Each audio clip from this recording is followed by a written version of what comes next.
Ya, ketemu lagi dengan Mema April. Hari ini kita akan mulai pembelajaran yang baru. Namun sebelum belajar, kita terlebih dahulu berdoa dulu. Mari kita berdoa.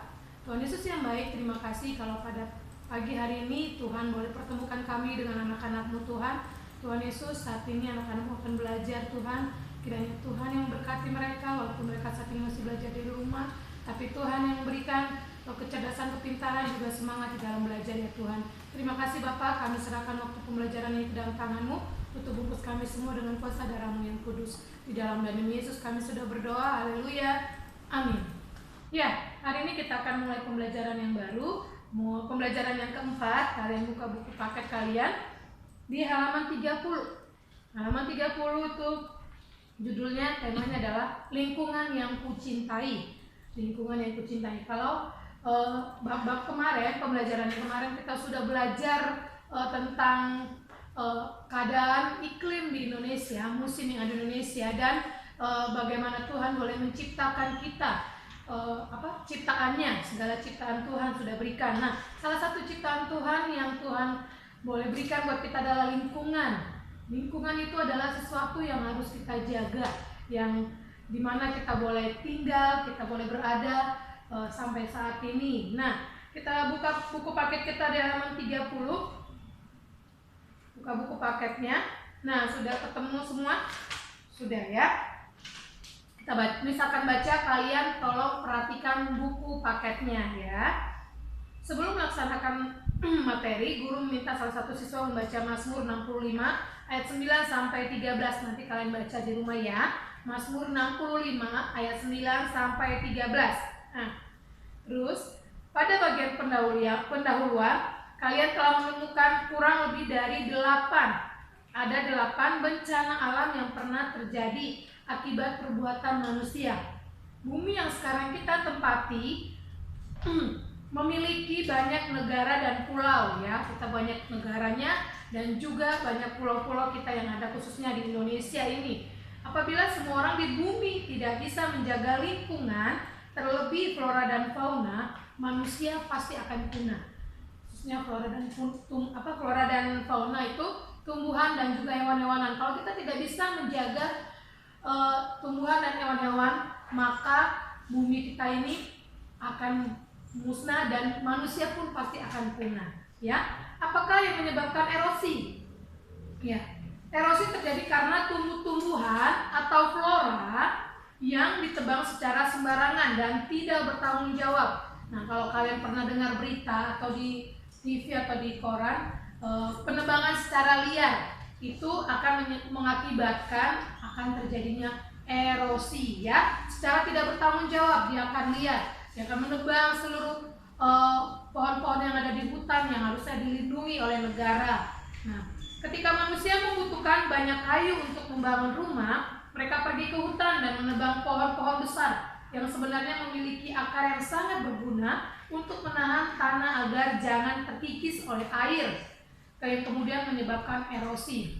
Nah, di hutan itu kan banyak pohon-pohon yang besar-besar yang harusnya dilindungi oleh negara. Jadi, kalau ada orang-orang yang tidak bertanggung jawab, misalnya ingin membangun sebuah perumahan, mereka akan mencari kayu yang besar dan yang kuat. Mereka pergi ke hutan tanpa bertanggung jawab, mereka menebang semua pohon, nggak kenal itu pohonnya besar kecil, mereka tebang semuanya. Akhirnya tanah untuk tanah di mana pohon itu tinggal akan terkikis oleh air. Ketika air hujan datang dengan lebatnya, tidak ada yang menahan air itu untuk terjadinya erosi ya. Itu akan mengakibatkan banyak flora dan fauna akan punah dan juga manusia pun akan menderita ya. Apakah kalian juga tahu salah satu akibat bila kita banyak menggunakan kertas? Semakin banyak kita menggunakan kertas, semakin juga banyak pohon yang akan ditebang. Selain dapat menyebabkan erosi, bumi ini tidak memiliki banyak oksigen lagi karena banyak pohon ditebang. Oksigen yang kita hirup berasal dari daun di pepohonan. Jadi, tahu ya, jika kita membutuhkan kertas untuk menulis, nah kertas itu berasal dari mana? Berasal dari pohon. Kalau kita makin banyak menggunakan kertas dengan boros, dengan tidak bertanggung jawab, akhirnya akan semakin banyak orang menebang hutan, pohon-pohon untuk mengambil kulitnya dan akan dijadikan kertas. Nah, itu akan menyebabkan erosi. Nah, terus kita juga membutuhkan oksigen. Oksigen kita dari mana datangnya? Selain kita dapat menghirup oksigen dengan bebas, itu karena banyak pohon-pohon yang ada di sekitar kita. Kita bisa menghirup udara dengan segar kalau banyak pohon. Coba kalian pergi ke sebuah lingkungan yang banyak pohon-pohonnya hijau. Selain mata kita juga segar gitu ya, segar juga, maka oksigen yang kita hirup pun semakin bagus. Coba deh pagi-pagi kalian bangun, ketika bangun tidur jangan langsung main HP, tapi coba keluar rumah kalian menghirup udara pagi yang segar. Itu akan membuat kalian lebih sehat lagi ya. Oke? Coba bayangkan bagaimana kalau bumi kita penuh bencana alam akibat ulah manusia. Salah satunya tadi penebangan hutan secara liar. Itu akan menyebabkan erosi atau banjir yang berkepanjangan.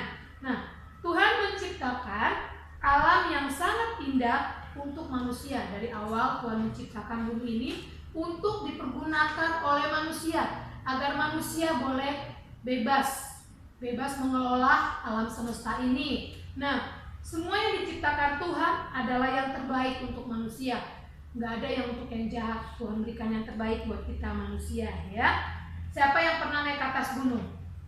Saya belum pernah. Ya, April mana? Cuman kalau ngelihat gitu ya, Miss April pernah ke kampung halaman bapaknya Miss April tuh di atas gunung, naik ke atas gunung, ngelihat dari bus itu sangat indah pemandangannya. Tapi Miss April jujur belum pernah naik ke atas gunung. Coba nih kalian yang suka dengan naik gunung boleh menceritakannya ya, yang suka naik gunung. Dari atas gunung kemudian melihat ke bawah, ya.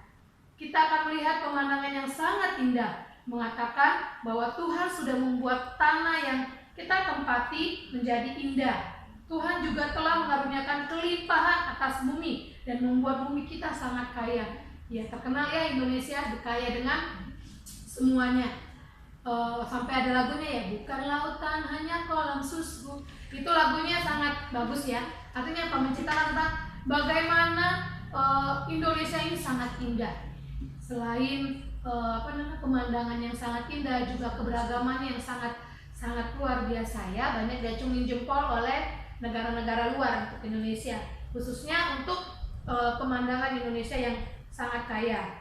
Terus Tuhan juga telah mengaruniakan kelimpahan atas bumi dan membuat bumi kita sangat kaya. Namun hal yang harus kita perhatikan adalah kita harus tetap menjaga kelimpahan tersebut dengan memelihara flora dan fauna yang Tuhan berikan sebagai ucapan syukur kita kepada Tuhan. Jadi boleh kita menebang pohon, mungkin orang-orang butuh untuk menebang pohon, tapi cobalah dipilih-pilih. Ketika menebang pohon, pilihlah yang benar-benar untuk layak ditebang. Jangan yang kecil-kecil ditebang. Coba kalian di rumah belajar menanam pohon. Pohon apa aja? Misalnya mulai dari buah-buahan, pohon mangga kalian tanam. Itu setelah besar, itu kan kalian nikmatin buahnya. Terus juga udara di rumah kalian tidak akan terasa lebih panas karena udaranya lebih segar, karena ada polusi yang ketika ada polusi udara, pohon-pohonan akan menampung polusi tersebut dan tidak akan merusak alam sekitar kita ya. Coba kalian belajar nanam pohon yang kecil aja dulu. Coba misalnya tadi buah-buahan boleh, bunga-bungaan boleh, supaya pemandangan di rumah kalian juga lebih asri, lebih alami ya. Selain karena kita manusia diciptakannya sebagai mitra atau kawan sekerja Tuhan, tentunya kita harus menjaga alam lingkungan tempat kita berada. Ya, kita harus bisa menjaga supaya tetap bersih, supaya tetap segar. Tugas untuk menjaga, merawat, dan memelihara merupakan tugas yang diberikan Tuhan bagi manusia untuk melaksanakan dengan penuh ucapan syukur dan tanggung jawab. Sebagai ucapan syukur kita kepada Tuhan, kita harus memelihara, menjaga, melestarikan alam semesta yang Tuhan ciptakan ya. Apa yang harus kita lakukan kepada Tuhan adalah sama seperti yang kita lakukan kepada orang tua. Jadi kalau kita bilang sayang sama Tuhan, terlebih dahulu kita harus sayang kepada orang tua kita. Karena kalau kita sayang kepada orang tua, berarti kita sayang kepada Tuhan, ya. Jadi jangan bilang aku sayang Tuhan, tapi mama papanya nggak dengar-dengaran sama mama papa. Disuruh belajar, nggak mau. Disuruh ngerjain PR, malas, ya. Itu namanya bukan sayang sama orang tua. Kalau kalian sayang sama orang tua, berarti kalian mau mendengar apa yang diberikan, suatu perintah yang diberikan orang tua. Karena orang tua pasti memberikan yang terbaik buat kalian. Nggak ada orang tua yang memberikan yang jahat buat anaknya, ya. Jadi kalau kalian mau dibilang sayang kepada Tuhan, sayang terlebih dahulu kepada orang tua. Oke? Contohnya, ketika orang tua telah memberikan kita kesempatan untuk sekolah nih, yang seperti Miss bilang tadi, dan belajar, kita harus menggunakan kesempatan itu sebaik mungkin sebagai wujud rasa terima kasih kita. Begitu juga kepada Tuhan, kita harus berterima kasih karena Tuhan telah memberikan tanah yang berlimpah dan subur.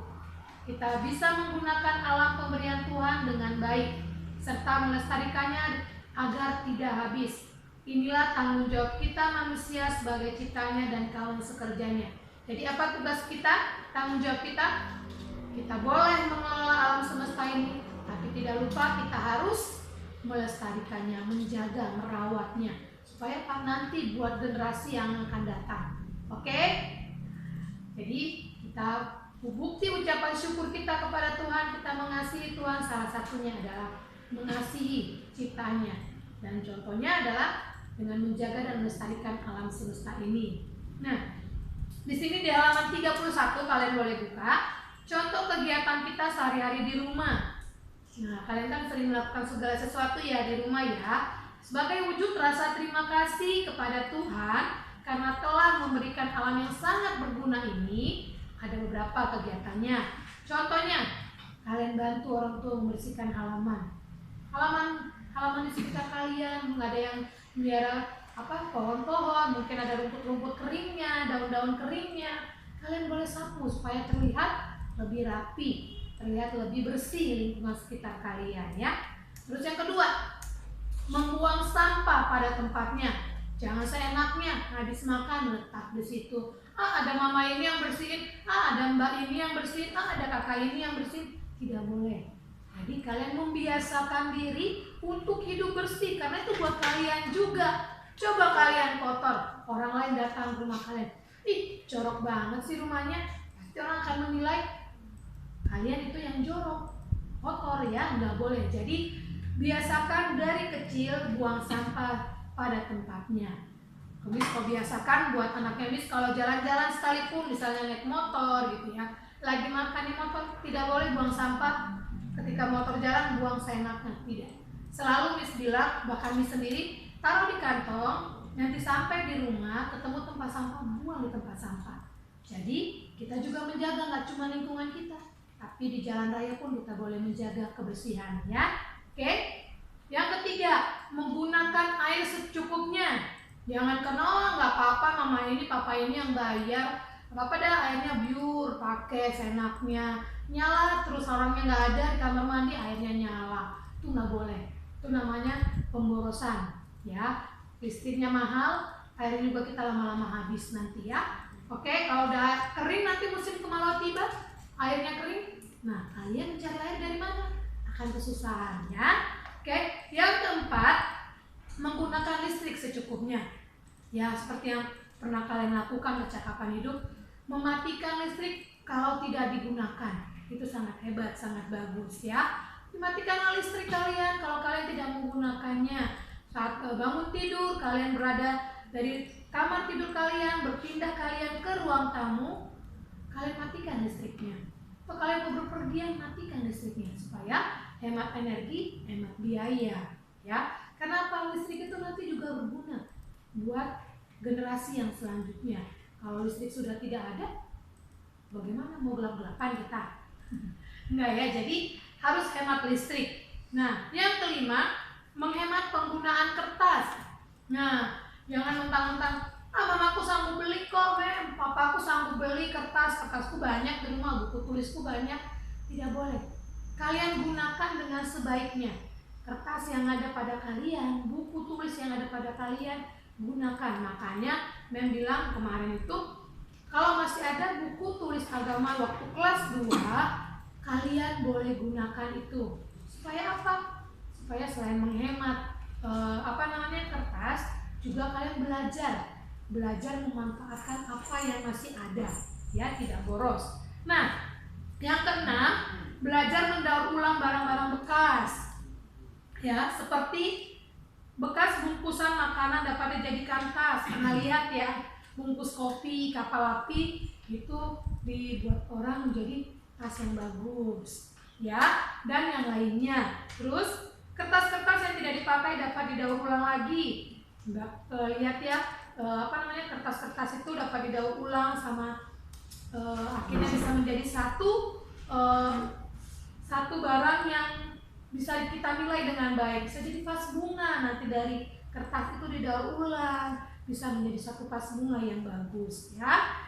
Terus apalagi, kain perca dapat dibuat keset. Iya, Miss April pernah dulu waktu sekolah, kain-kain perca, disuruh cari kain perca sama gurunya Miss April, dijadikan keset kaki.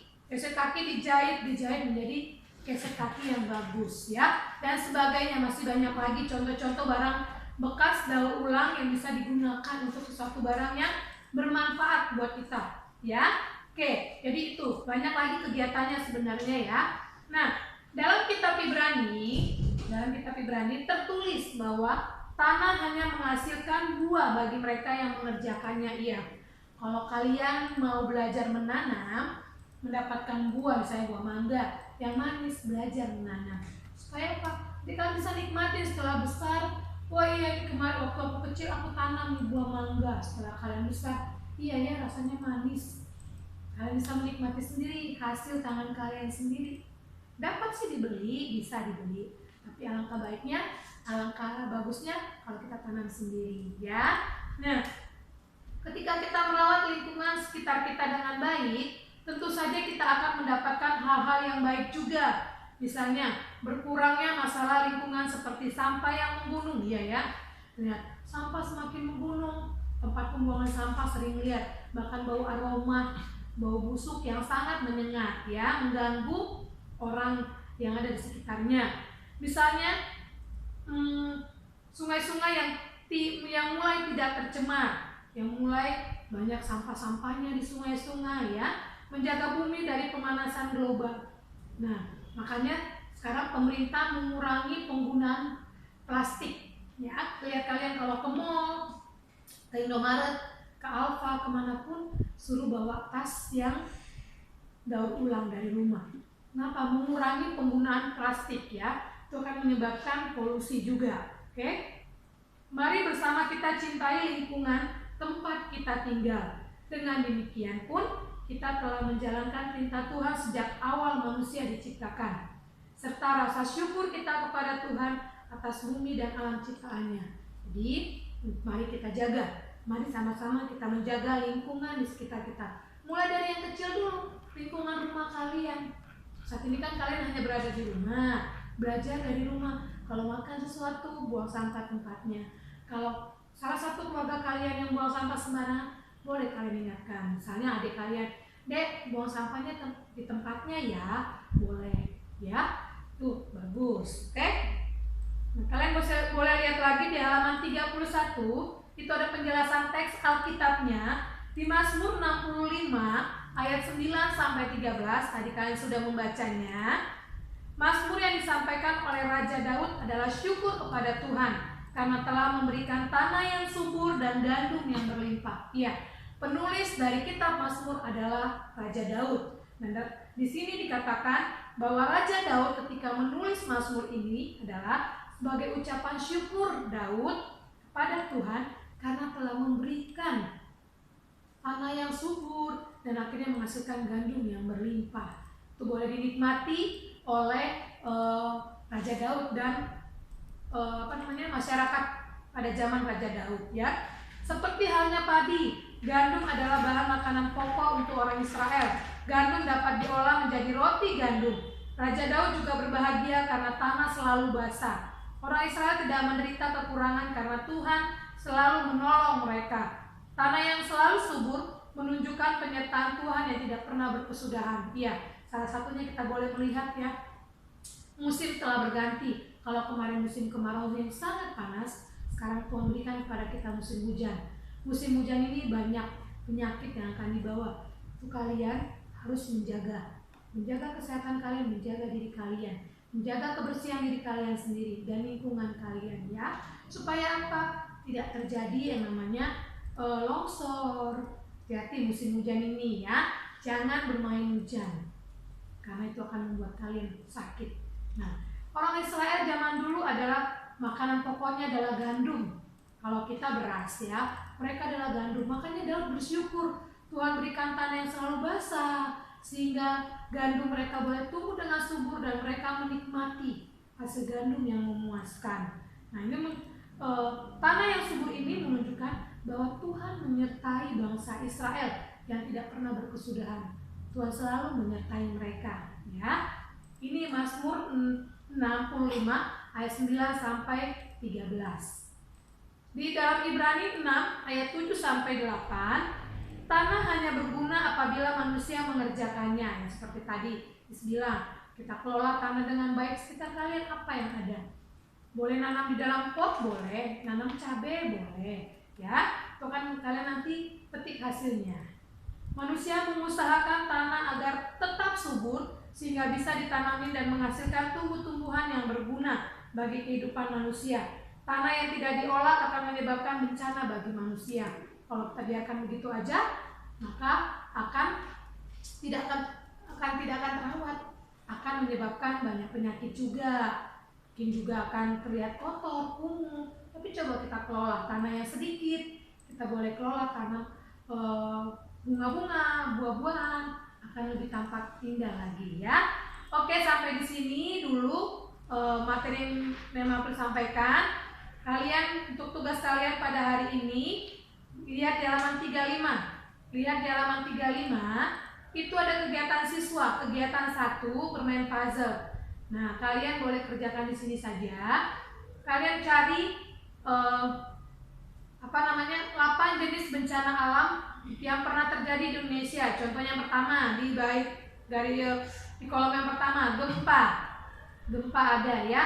Kalian garisin, nanti boleh pakai stabilo atau pakai penggaris ya. 8 bencana alam yang terjadi di Indonesia. Terus tugas yang kedua, ini PS ya, ini PS. Nah, PR-nya adalah kegiatan 3, mengamati gambar. Kalian tulis di buku tulis. Di buku tulis agama, tidak ada yang tulis di sini ya. Tapi di buku tulis agama, tulis yang rapi. Kalau Miss April tidak bisa baca, Miss tidak akan kasih nilai. Tulisannya yang rapi. Nah, contohnya tentang tanah longsor. Apa yang kalian di sini? Jangan ceritanya cuma singkat. Tanah longsor, terjadi tanah longsor. Nggak seperti itu. Kalian ceritakan minimal 1 paragraf.